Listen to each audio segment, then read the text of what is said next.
नमस्कार। फिर से एक बार स्वागत है मेरे चैनल पर। मैं हूं राज। आप देख रहे हैं हाईवे 33। दोस्तों, आज की जो घटना है, कहानी है, एक हमारे सब्सक्राइबर ने दिए हैं जिनका नाम कपिल कुमार है। कपिल जी एक कंस्ट्रक्शन कंपनी में फील्ड बॉय का काम किया करते थे और ये घटना लगभग 2001 की है। तो चलते हैं इनकी कहानी में। लेकिन दोस्तों, आपने मेरे चैनल को सब्सक्राइब नहीं किया है जो जल्दी से कर लीजिए और साथ में बेल आइकन को दबाना मत भूलिएगा। तो चलते हैं हाईवे 33 के इस सफ़र पर। दोस्तों, मेरा नाम कपिल है। मैं एक कंस्ट्रक्शन कंपनी में काम करता था, फील्ड बॉय का। हमारा काम था जो हमारे प्रोजेक्ट बन रहे थे देश भर में, वहाँ पर किसी चीज़ की ज़रूरत हो तो उस ज़रूरत को हमें पूरा करना। चाहे वो चिट्ठी हो, पत्री हो, नक्शे हो, पेपर हो या और कोई चीज़ हो, वो हमें पहुँचाना पड़ता था। और हमारा काम तो फील्ड का ही था। और एक दिन जब मैं ऑफिस पहुँचा तो हमारे बॉस ने बुला लिया। बोले, कपिल, तुम जल्दी से तैयार हो जाओ, कुछ डॉक्यूमेंट है, ये हमें भेजना है। जो नए वाला हमारा यूपी का प्रोजेक्ट चल रहा है। मैं यूपी के नाम सुनते ही मन में खुशी सी भर आई थी कि यूपी में तो मेरा ही घर था। मैं सुनता रहा, यानी सर ये यूपी में किस जगह पर जाना है। वो बोलने लगे कि ये लखनऊ के एक हाईवे पर ये प्रोजेक्ट हमारा चल रहा है। फिर तो मैं खुशी से उछल पड़ा था मन ही मन, है कि वहाँ से थोड़ी ही दूरी पर एक आध घंटे के रास्ते पर हमारा गांव था। मैंने बिल्कुल सर, मैं निकल रहा हूँ। और बॉस ने हमें वो पेपर डॉक्यूमेंट जो नक्शे वगैरह थे एक पैक करके हमें दे दिए। फिर मैं तो खुशी खुशी ऑफिस से निकल गया था और सीधा घर वापसी पहुंचा। अब मुझे ये काम करना था। हमारे जो चाचा जी थे वो दारू के शौकीन थे। अब मैं उनके लिए जब भी गांव जाता था तो एक बोतल दारू तो ज़रूर लेके जाता था और वही मैंने किया। मैं एक बोतल दारू का जुगाड़ कर लिया और बच्चों के लिए मिठाइयाँ मैं अपने बैग में रख लिया और फिर मैं उस शहर के लिए निकल पड़ा था। रास्ते में तो टाइम तो लगा पहुंचने में।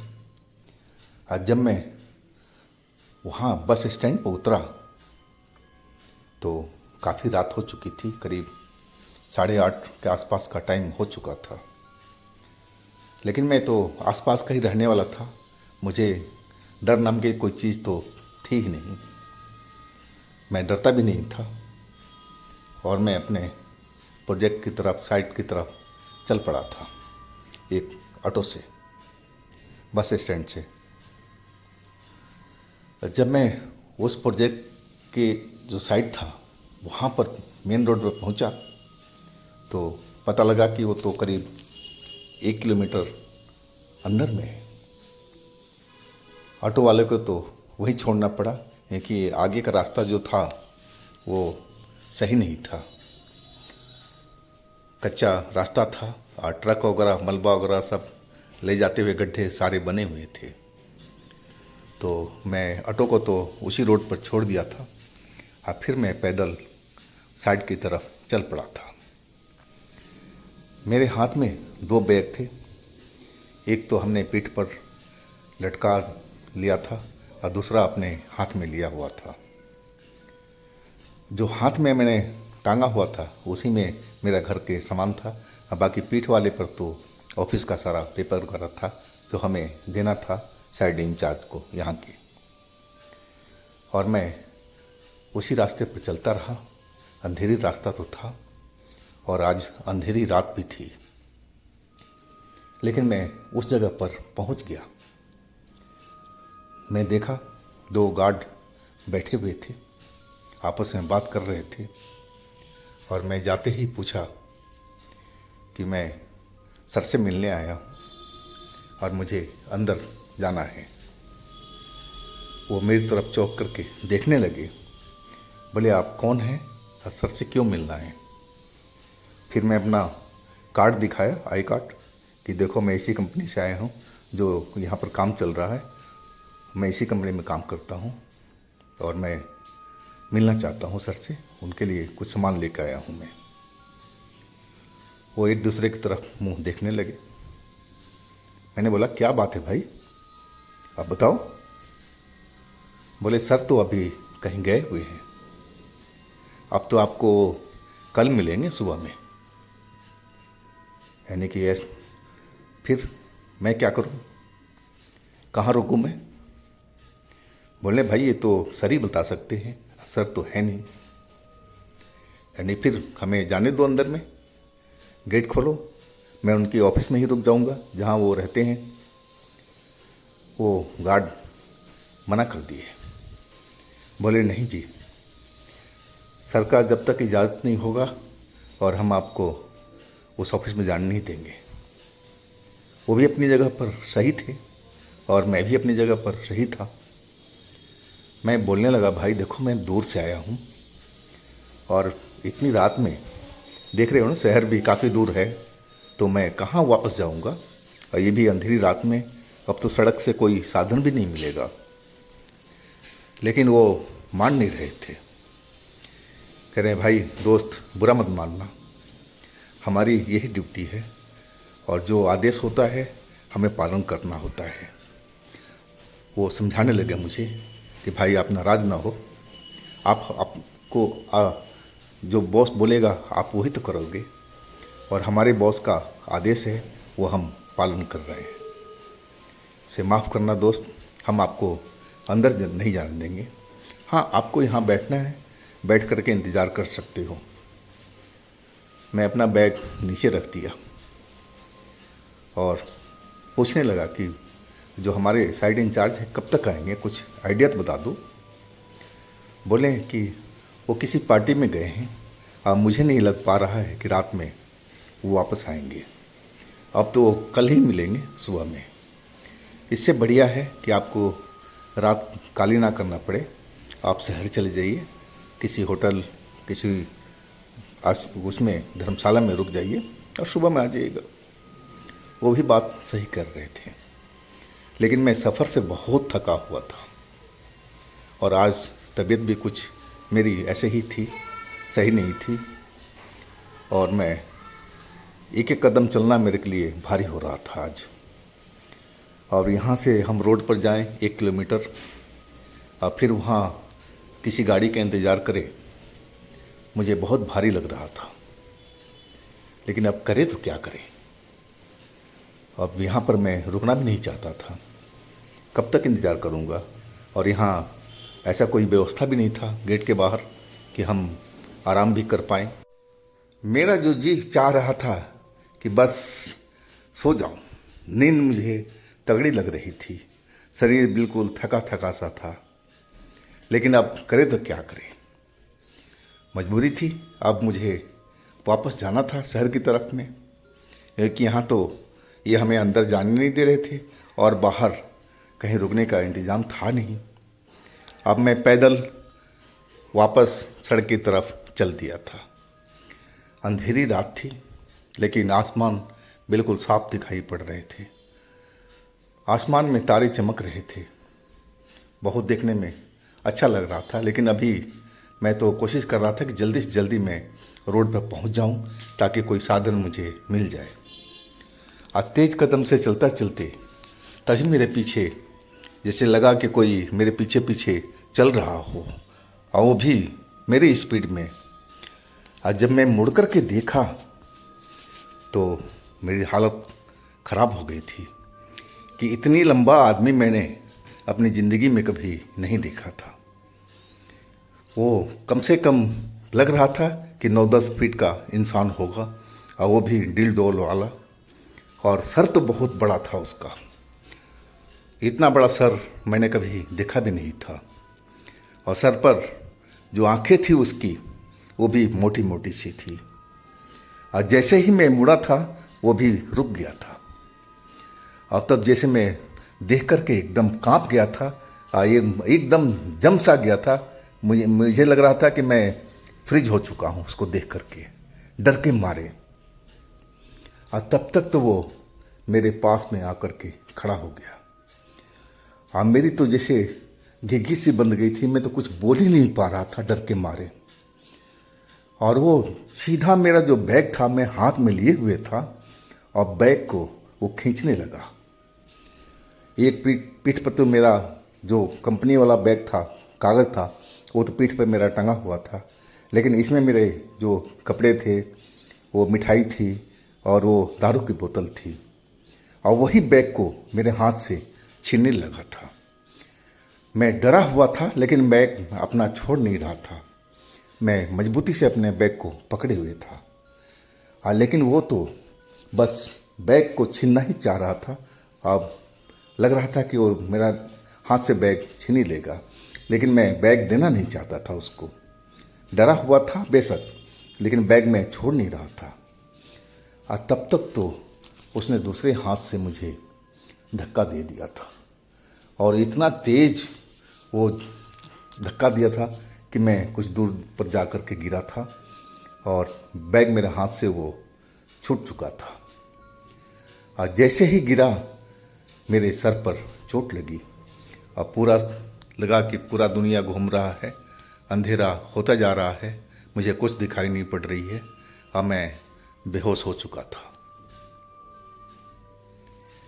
जब मैं होश में आया तो मैं उसी कंस्ट्रक्शन के गेट पर, जहाँ पर वो दोनों सिक्योरिटी गार्ड थे और साथ में मेरे जो साइड इंचार्ज थे वो थे, वो मुझे लिटाए हुए थे। बगल में उनकी गाड़ी खड़ी थी, और जो गार्ड थे मेरे पर पानी छिड़क रहे थे, होश में लाने की कोशिश कर रहे थे, और मैंने अपनी आंखें खोल दिया था। अभी भी मैं डरा हुआ था, सब याद करके कि आखिर कौन था वो लंबा इंसान, और क्या क्या उसने मेरे साथ में। और तब तक जो हमारे साइड इंचार्ज थे मुझे पहचानते भी थे। बोले, कपिल, क्या हुआ तुम्हारे साथ में? तुम वहाँ रोड पर क्यों गिरे हुए थे? क्या कोई दारू सारू पिए हुए थे क्या? तुम कैसे बेहोश हो गए थे? और तुम्हारा बैग भी खुला हुआ था, एक बाहर में फेंका हुआ था सामान सब। क्या हुआ था तुम्हारे साथ में? और फिर मैं उठ के बैठ गया था, और मैं एक एक बात बताने लगा अपने साइड इंचार्ज से कि साहब ऐसे ऐसे हुआ था, और ये गार्ड ने हमें अंदर नहीं जाने दिया आपके ऑफिस में, नहीं तो मैं रात यहीं पे बिताता, मैं वापस नहीं जाता। वो गार्ड को डांटने लगे थे, जब तुम्हें बता रहा था कि ये हमसे मिलना है तो क्यों नहीं जाने दिया अंदर में? अब गार्ड एकदम चुपचाप लगाए हुए थे। और फिर मैंने बैग की तरफ ध्यान दिया, जो हमारा बैग छीना था वो भूत ने, प्रेत ने वो बैग भी साहब उठा के लाए थे। उसमें जो कपड़े लत्ते हमारे थे सब गंदे हुए पड़े थे, सारा वो निकाल करके बाहर फेंक दिया था। और उसमें ना तो मिठाई थी ना वो दारू का बोतल था, वो दोनों चीज़ ही गायब थी उस बैग में से। मैं समझते देर नहीं लगी कि शायद उस दारू की वजह से ही या उस मिठाई के वजह से ही उस लंबे भूत ने मुझ पर हमला किया था, और उसका कोई हमला करने का कोई मतलब नहीं था। बस वो दारू और वो मिठाई, उसी ने भूत को आकर्षित किया था, और भूत हमारे पीछे पड़ गया था। अगर मैं सही सलामत बैग को छोड़ देता तो हो सकता था कि मुझे वो जाने भी देता, लेकिन मैं बैग छोड़ना नहीं चाह रहा था। और तभी उसने मेरे को ज़ोरदार धक्का दिया था, और मैं दूर जाके गिरा था, और फिर मैं बेहोश हो चुका था। अब मैं सारी बात समझ में आ चुका था। हमारे साइड इंचार्ज बोल रहे थे, कपिल तुम ठीक हो ना? कोई तकलीफ़ तो नहीं है, बताओ कि मैं तुम्हें हॉस्पिटल ले चलूँ। लेकिन नहीं साहब, मैं ठीक हूँ और सारी हकीकत जो जो था मैंने बता दिया कि देखो साहब, मेरे बैग में से मैं अपने एक दारू का बोतल रखा था और मिठाई का एक डब्बा था, वो दोनों उस भूत ने उठा लिया है। अब जो साहब थे, सिक्योरिटी गार्ड भी थे, तो वो सब डर चुके थे और साहब तो बोले चलो यहाँ नहीं रहना है, चलो अंदर चलते हैं ऑफिस के साइड में।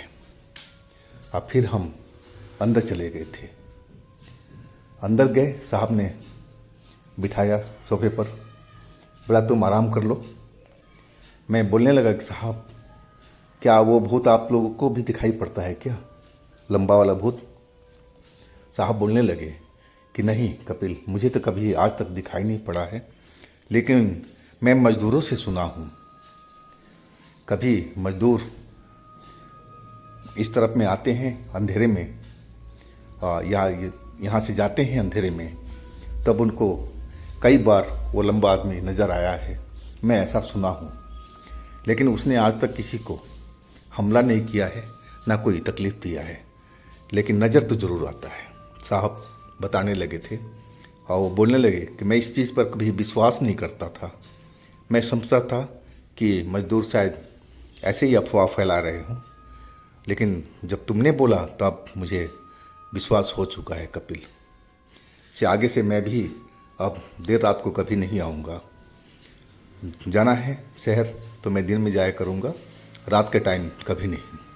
तूने तो बता ही दिया सब कुछ अब। तो दोस्तों, ये थी कपिल जी की अपनी आप बीती। अगर आपके पास भी इस तरह की कोई घटना है तो आप मुझे इंस्टाग्राम में या मुझे व्हाट्सएप नंबर पर शेयर कीजिएगा। दोस्तों, मेरे दूसरे चैनल पे भी विजिट कीजिए, उनमें भी अच्छी अच्छी कहानियाँ हमने डाली हुई है जो बेहद आपको पसंद आएगी। मेरे इस चैनल को भी सब्सक्राइब कीजिए, लाइक कीजिए, शेयर कीजिए। अब फिर हम मिलते हैं नए दिन एक नई कहानी के साथ में। आप लोग अपना बहुत ही ख्याल रखिएगा। नमस्कार।